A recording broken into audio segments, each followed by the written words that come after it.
स्वागत है फिर से आप सभी का प्रेरितों की पुस्तक के अध्ययन में। और इस वीडियो में हम 12वें अध्याय का अध्ययन करने वाले हैं। तो आइए हम अध्याय 12 में आगे बढ़ें। अध्याय 12।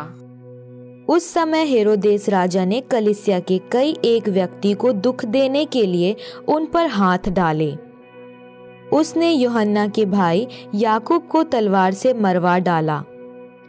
और जब उसने देखा कि यहूदी लोग इससे आनंदित होते हैं तो उसने पतरस को भी पकड़ लिया। वे दिन अख़मीरी रोटी के दिन थे।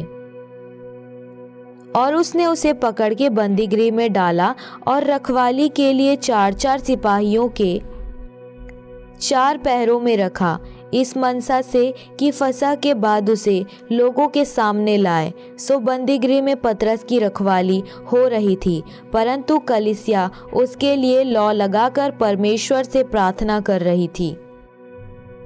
और जब हेरोदेस उसे उनके सामने लाने को था तो उसी रात पतरस 2 जंजीरों में बांधा हुआ 2 सिपाहियों के बीच में सो रहा था और पहरुए द्वार पर बंदीगृह की रखवाली कर रहे थे। तो देखो, प्रभु का एक स्वर्गदूत आ खड़ा हुआ और उस कोठरी में ज्योति चमकी और उसने पतरस की पसली पर हाथ मार के उसे जगाया और कहा, उठ, फुर्ती कर। और उसके हाथ से जंजीरें खुल गिर पड़ी। तब स्वर्गदूत ने उससे कहा, कमर बांध और अपने जूते पहन ले। उसने वैसा ही किया। फिर उसने उससे कहा, अपना वस्त्र पहनकर मेरे पीछे हो ले। वह निकलकर उसके पीछे हो लिया, परंतु यह न जानता था कि जो कुछ स्वर्गदूत कह रहा है वह सचमुच है, वरन यह समझा कि मैं दर्शन देख रहा हूँ।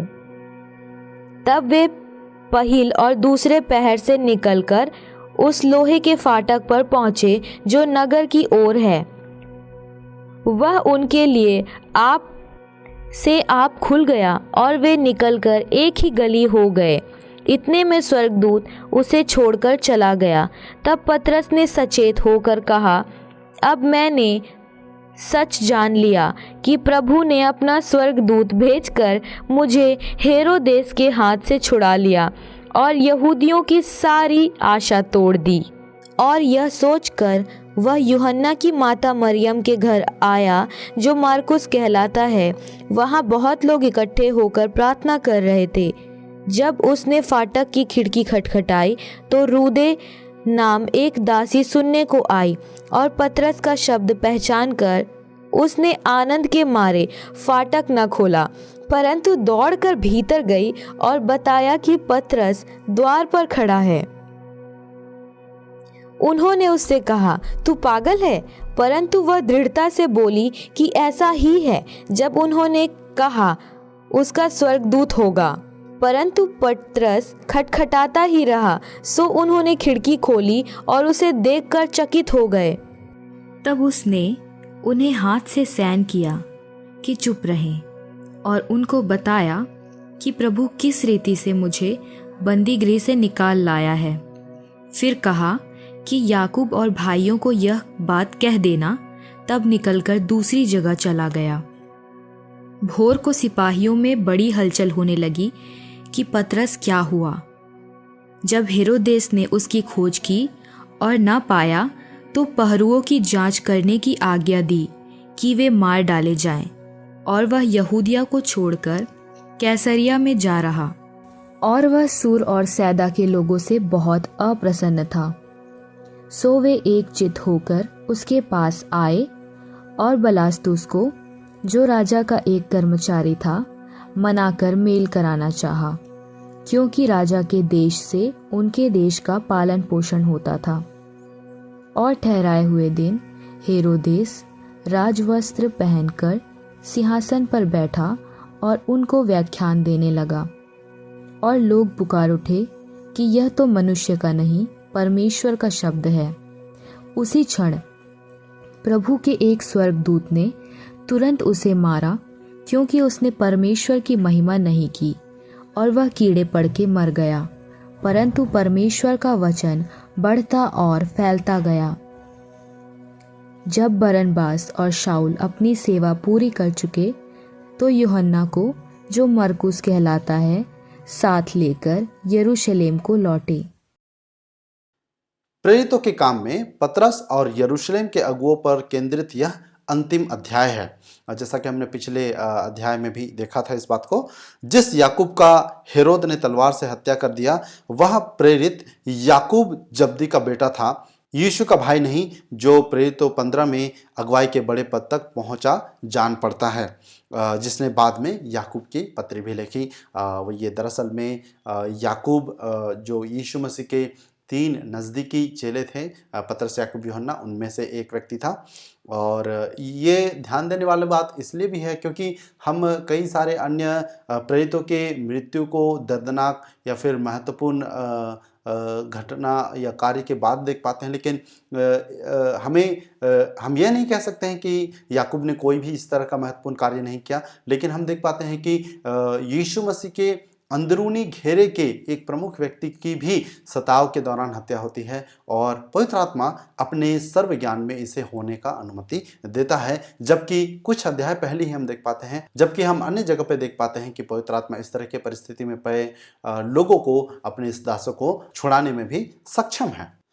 लूका परमेश्वर के कुछ लोगों को छुड़ाने, अंततः उसने शहीद होने से पहले कई बार पौलुस और पतरस को जैसा कि छुड़ाया, और दूसरे लोगों को मरने, जैसा कि हम स्तेफनुस, याकूब और अन्य लोगों के बारे में पढ़ते हैं, की अनुमति देने के बीच तनाव वर्णन करने का प्रयास नहीं करता है।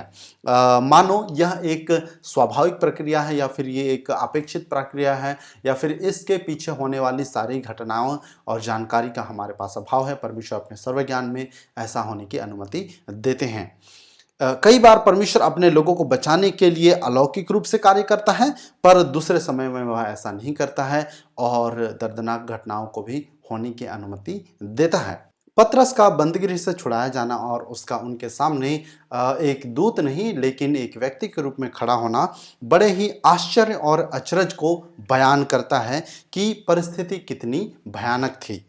याकूब की हत्या कर दी गई थी, अगला निशाना पतरस था। वे कोई आश्चर्यजनक वापसी की अपेक्षा नहीं कर रहे थे, क्योंकि पतरस के साथ ये घटना होने से ठीक पहले याकूब, जो कि 3 महत्वपूर्ण लोगों में से एक था, यीशु मसीह के चेलों में से, उससे भी गिरफ्तार किया गया था और परमेश्वर ने उसे नहीं बचाया अपने सर्वज्ञान के अनुसार, और शायद यहाँ वे पतरस की छुड़ौती की भी अपेक्षा नहीं कर रहे थे होंगे।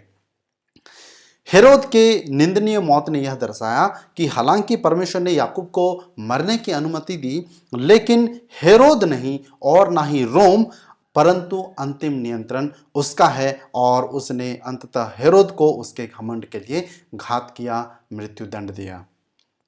यहाँ से आगे बढ़ते हुए हम इसके निर्देशात्मक प्रश्नों को देखेंगे कि सबसे पहला, इस अध्याय में हम किस प्रकार से सुसमाचार को एक समाज से दूसरे समाज में, एक सांस्कृतिक संदर्भ से दूसरे सांस्कृतिक संदर्भ में जाते हुए देखते हैं।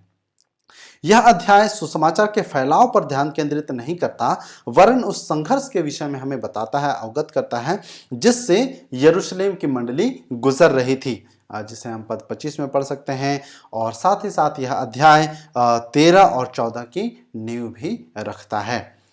अगला सवाल कि हम इस अध्याय में पवित्र आत्मा को किस प्रकार से कार्य करते हुए देख सकते हैं, उसकी सक्रियता देख सकते हैं। हालांकि आत्मा का जिक्र इस अध्याय में नहीं किया गया है, लेकिन पतरस के बंदीगृह से छुड़ाए जाने और हेरोद के दंड, दोनों में ही हम पवित्र आत्मा को सक्रिय देख सकते हैं। इस अध्याय के कालातीत सत्य को आइए हम देखें।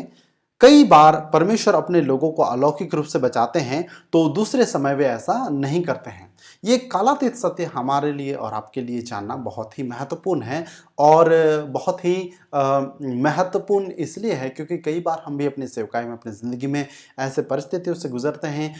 कई बार परमेश्वर हमें ऐसे खतरनाक परिस्थिति से बचाते हैं, तो कई बार परमेश्वर हमें ऐसे खतरनाक परिस्थिति से होकर गुजरने की अनुमति देते हैं। और जब हम यह जानते हैं कि इन सारी परिस्थितियों में परमेश्वर नियंत्रण में है, तो हमें काफ़ी सांत्वना मिलता है, काफ़ी साहस और ढाढ़स मिलता है।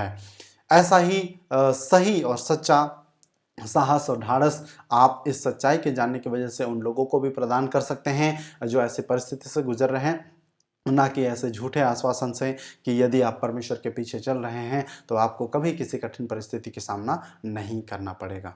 ये कालातीत सत्य को जानना हमारे लिए काफ़ी फ़ायदेमंद है, हमारे लिए काफ़ी महत्वपूर्ण है।